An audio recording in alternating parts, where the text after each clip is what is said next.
Primary তৃতীয় ধাপে সর্বশেষ কি আপডেট তথ্য রয়েছে আজকের ভিডিওতে আমরা বিস্তারিতভাবে আলোচনা করার চেষ্টা করব। এই যে প্রাইমারি তৃতীয় ধাপ, এখানে বিষয়টা নিয়ে ভাবতে গেলে আসলেই একটা কেমন লাগে।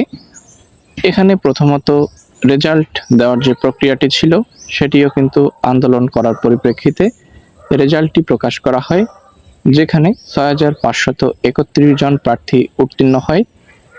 এই ৬,৫৩১ জন প্রার্থী নির্বাচিত হওয়ার পর চাকরি প্রত্যাশী প্রার্থীদের এক অংশ তারা দাবি করে এই রেজাল্টটি ত্রুটিপূর্ণ রেজাল্ট, এবং তারা এই ত্রুটিপূর্ণ রেজাল্ট পুনরায় প্রকাশের দাবিতে ৩:১ অনুপাতে ফলাফল প্রকাশের দাবিতে শূন্যপদ বৃদ্ধি এবং সকল শূন্যপদ পূরণ সাপেক্ষে তারা যৌক্তিক দাবি নিয়ে প্রাথমিক ও গণশিক্ষা মন্ত্রণালয় এবং প্রাথমিক শিক্ষা অধিদপ্তরের সামনে লাগাতার অনশন কর্মসূচি পালন করে।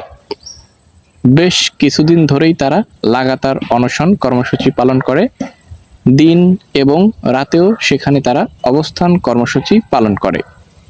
কিন্তু আমরা দেখতে পেয়েছি প্রাথমিক শিক্ষা অধিদপ্তর থেকে আন্দোলনরত চাকরি প্রত্যাশী শিক্ষার্থীদের সঙ্গে খারাপ আচরণ করা হয়েছে, তাদের গায়ে পর্যন্ত হাত তোলা হয়েছে, তাদের অকথ্য ভাষায় গালিগালাজ করা হয়েছে বা খুবই খারাপ আচরণ করা হয়েছে, যেটি সম্পূর্ণ নিন্দনীয়।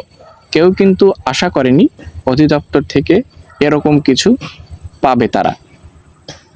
পরবর্তীতে আন্দোলন শেষ হলো, সংবাদ সম্মেলন করলো চাকরি প্রত্যাশী প্রার্থীরা, এবং অনেক কিছুই হয়েছে এই পর্যন্ত।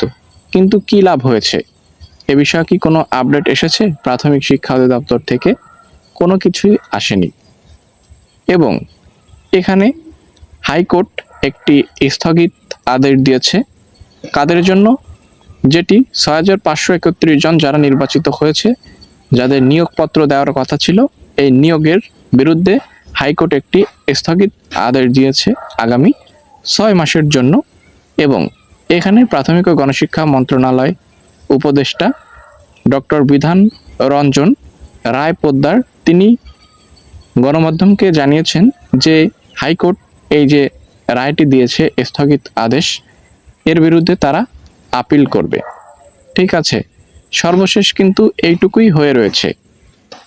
এবং চাকরি প্রত্যাশী প্রার্থী তারা কিন্তু চাইছে যে এই যে ফলাফলটি এটি ৩:১ অনুপাতে পুনরায় কোনোভাবেই যেন প্রকাশ হয়, মানে যে কোনো উপায় থাকলে তারা এটি অ্যাপ্লাই করার চেষ্টা করছে।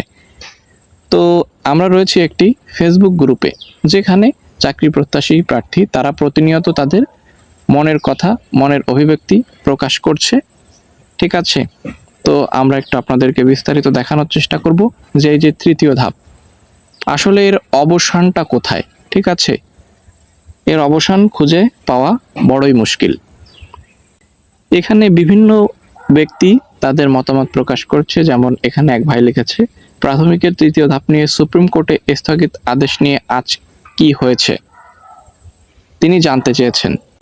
যেমন এখানে একজন লিখেছেন, রেজাল্ট কি আবার দিবে? তো এই গ্রুপটাতে যদি আপনি আসেন তাহলে দেখতে পাবেন যে চাকরি প্রত্যাশী প্রার্থী তারা তাদের মনের অভিব্যক্তি বা মতামত কিন্তু এখানে প্রতিনিয়তই তারা প্রকাশ করছেন। ঠিক আছে, তো আসলে এদের জন্য খুবই খারাপ লাগছে বিষয়টি, যে এতদিন আন্দোলন করার পরেও তারা কোনো আপডেট পায়নি। তো দেখা যাক এ বিষয়ে কি সিদ্ধান্ত আসে। ঠিক আছে, এবং নতুন করেও কিন্তু সার্কুলার আসবে প্রাইমারিতে। ঠিক আছে, তো এখানে সেরকম কোনো কিছু বলারই নেই। মোটামুটি যদি কোনো আপডেট আসে অবশ্যই আপনাদেরকে জানাবো, সাথেই থাকবেন। ধন্যবাদ সবাইকে।